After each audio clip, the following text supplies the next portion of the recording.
Welcome back to the Fleet Lead. I'm Jeremy Wolf with FleetOwner.com, and I, like you, am witnessing as autonomous trucks run full steam ahead across the US, particularly around the Sun Belt. And one autonomous truck developer in particular, Kodiak AI, just made a major news announcement with one of its milestone partners, Atlas Energy, in the Permian Basin.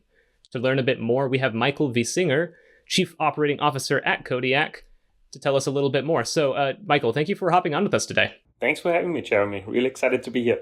To set the groundwork for anyone who's just never heard of Kodiak before, what does the company do? Yeah, so Kodiak AI, as you already mentioned, is one of the leading autonomous trucking developers, meaning we develop technology that allows trucks to drive itself. And we do that in 3 different segments. We work in long haul and over-the-road trucking, we work in the industrial segment, and then we also work in the defense and public sector. And this latest announcement and expansion relating to someone named Atlas Energy, could you tell me what's going on there? Yeah, exactly. So we have actually worked with Atlas Energy Solutions for quite a long time. Basically, in December 2024, we deployed the first fully driverless trucks to Atlas Energy Solutions. Now, the one thing that's very special there, this is the first publicly known commercial deployment where really the fleet operator owns and operates those trucks, right? So it's really Atlas. They own the trucks, they launch them, they dispatch them, they do all of the things that are required to make those trucks basically be useful and really do their service. And since December 2024, we've actually been scaling this deployment, and now we have a total of 35 trucks running 24/7 without a driver, without any human in the cab.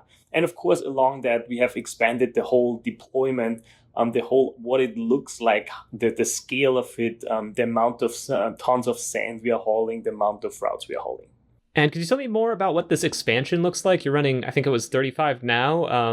How much more is that under this new expanded announcement? Yeah, exactly. So as of last quarter, as of Q1, we had a fleet of 28 trucks. Now we increased by 7 to 35 as of the end of Q2.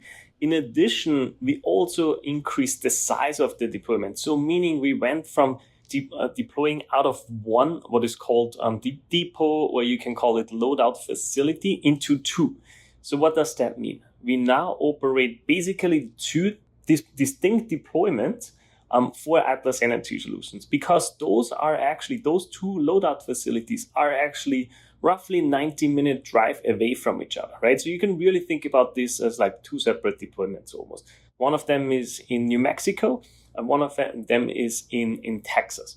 Both of those actually, what they do is hauling sand from what's called the Dune Express to weld sites. What is the Dune Express? Might be your next question. The Dune Express is a 42-mile conveyor belt that Atlas built and basically brings sand from sand mines into the Permian Basin, one of the most prolific basins in the US. And really from there, again, we have now 2 what's called loadout facilities. We are basically from the conveyor belt, sand is dumped into silos and then into trucks. And the big deployment now is on driverless trucks, as I mentioned. And I remember in 2024, this announcement was a huge national milestone for the technology. And it's fitting that it's for someone like Atlas Energy, who runs this absolutely massive, very intense, very time-intensive operation where even the smallest malfunction or bit of downtime can cost millions of dollars. A 42-mile conveyor belt, you don't really hear about that every day. It seems like these guys are really about the cutting-edge technology, huh? Exactly. And that is one of the reasons why we actually partnered with Atlas. Because when we got to know their team, we understood, they really care about innovation. They're really tech forward, and they're willing to actually figure out what the world's first deployment of fully driverless trucks into a customer's fleet actually looks like, what it means. Because now it's not just about technology anymore, right? It's really about how do those trucks fit into their daily operations, right? Their daily operations are, of course, much larger than the driverless trucking fleet that they have running the Kodiak Driver. And so you basically need to make sure it works with their transport management system, with their fleet management systems. You need to make sure that they have the ability to efficiently and effectively utilize, launch, and dispatch those trucks. Right? Just to run through some numbers, for example, just in Q2, we actually hauled 300,000 tons of sand for them adding to what we had up to Q1 so far, which were 450,000 tons of sand. And in addition, second number that is really meaningful is up until Q2, we have actually operated a total of 40,000 driverless hours for Atlas Energy Solutions. Wow. So think about those numbers. It's real, right? This is not like a pilot. This is not like a prototype anymore. It's a real deployment, doing real work that Atlas as the customer needs every single day. And a little bit more about these trucks, if I could ask. I remember the original truck deployment. I think it was primarily Peterbilt's with a sensor suite outfitted onto them and some computation for drive-by-wire technology and the sensing, and sensor fusion, I should say. Is that still the same standard for this new expanded fleet? Yeah, that's correct. So up until the 35 trucks that I just mentioned, all of those were Peterbilt. We're actually moving to add a second OEM platform to that, where Atlas has decided to move to a second OEM, which we will announce shortly here. And you're right. Basically, the way this works is we use Roush as an upfitter or contract manufacturer, if you will, that basically install all the things, the compute, the sensors, on those trucks. They have built the full manufacturing line for actually doing that. Then the trucks come back to us for final commissioning, validation, making sure everything looks good, everything works as expected. And then we hand them over to Atlas and they go into their daily operations. And I think Atlas is planning to take some of these trucks on public roads sometime in 2027 as well, right? Yeah, if you think about the Permian Basin in general, right, you see it's a combination of private roads, of county roads, of DOT roads. So there's all kinds of things. Some of them are paved, some of them are caliche clay, right? If you have ever been out there, you will know that it's a quite a complex environment. It's less structured than driving in New York, right? But it is quite complex from what exists out there. And of course, Atlas has the idea to take those trucks everywhere, right? They don't want to just say, okay, yeah, this is like these 4 roads. In fact, at this point, by the end of Q2, we have actually operated on over 20 routes fully driverless, right? Wow. So you can imagine how much further they want to scale and really go throughout the entire Permian eventually. And Kodiak is operating these autonomous operations with other partners besides Atlas, right? I think. What other deployments does Kodiak have running right now? Yeah, absolutely. So Atlas is our first customer in the industrial segment that I described in the very beginning. In addition, we are actually now in Q3 launching a pilot for West Fraser. West Fraser is one of the largest wood product companies, and they operate primarily in Canada, up in Alberta. And so we are now entering this pilot phase with them. And we are, of course, very, very excited to really show how the system that we have built also transfers to additional environments, right? It's not just the Permian Basin, not just like sand hauling. No, we can actually do other environments as well. So that's just industrial, right? Then in addition, we work for the Department of War, as I mentioned in the very beginning. There we actually partner with companies like GDLS, but also work on different other projects and programs. One of them that we have announced early this year, actually for the Marine Corps on a Rogue Fires vehicle, which is a purpose-built, fully unmanned vehicle, right, for the Marine Corps. And also we work, or we have just won and been selected for phase 2 of what is called Roads, which is a program from the Defense Innovation Unit to really bring autonomous driving to sustainment and basic operations. And of course, our over-the-road. Our over-the-road is actually our longest standing business.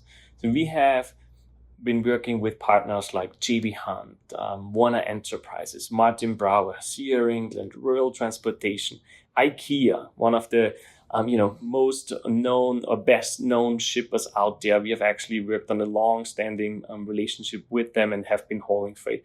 In total, just to sum it up and give you some idea, we've actually operated over 20,000 customer loads. Wow. And delivered that and provided real value to our customers. So really, I think we are thriving across all 3 sectors and constantly growing all of those because there's such a huge demand for autonomous driving technology. I mean, we all know the benefits, making transportation safer, making roadways safer, but also more efficient, more effective, and all of that. And that gets people generally excited. And I think that's why we see so much momentum. And Kodiak's always been riding on the cutting edge of autonomous technology, particularly speaking about autonomous trucks, because that's what our readers are probably most interested in. And you've been along for the ride for most of that, especially these huge milestones lately. Kodiak's been hitting that national milestone. It's been working with some of the largest for-hire carriers and retailers in the country. I'd like to ask you, what do you think the future of autonomous trucks look like? What, is the next year or the next several years for this burgeoning technology in the US? Yeah, I think the future is bright for autonomous technology. I mean, we all know what's going on in kind of the trucking environment, right? It's always an up and down what the trucking market in general looks like. But right now, there's really tightening supply, right? Meaning carriers actually are looking more and more for autonomous technology because they can't fill the driver jobs, quote unquote, or they can't actually hold the capacity that they want to hold for their shippers anymore. And so what they do is really say, okay, now in the market that we are in, okay, I need to get autonomous trucks and autonomous trucking capacity sooner, and really are pushing for that. So I think the future is bright. If you just think about all the benefits, right? Safety is one. We all know it's very obvious that a truck that at any given point of time observes a 360-degree environment, never gets drowsy, never gets tired, never gets sleeps. It's very easy to understand that it's safer.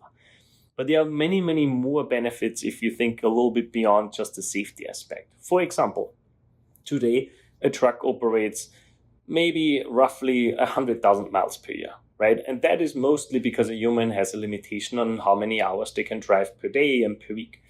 So with a human, with an autonomous truck, you can more than double, maybe even close to triple that amount of miles, meaning your asset utilization for an asset that you have already bought, right, is actually much higher than what it is today. Or if you think about out of route miles, if you think about deadhead miles, right, some of those, I'm not saying all of those, but some of those are induced by human driving behavior, right? Like if the driver goes somewhere else where they were supposed to go, or if somebody, which we all fully understand, wants to get home to their family and can't take the next load, well, that's kind of a deadhead or kind of a mile that wasn't actually necessary if you had fully driverless trucks, because at that point, nobody will actually need to go home, right? So really, I think there's a safety aspect, but there's also an aspect of actually reducing unnecessary miles. And I think I can spin that a little bit further. Think about fuel efficiency. Think about being able to drive extremely consistently, not aggressively, non-emotional.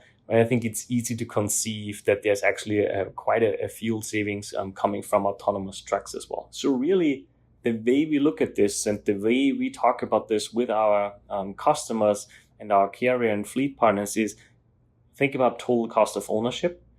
And total cost of ownership from a bottom line as well as top line perspective will actually be massively decreased from a cost perspective and increased from a profit perspective. So really, it's a very, very exciting business opportunity for all of our partners.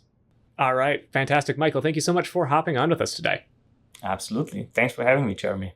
And thank you, viewer, for watching this. Please make sure to subscribe to our channel to see more content like this. See ya.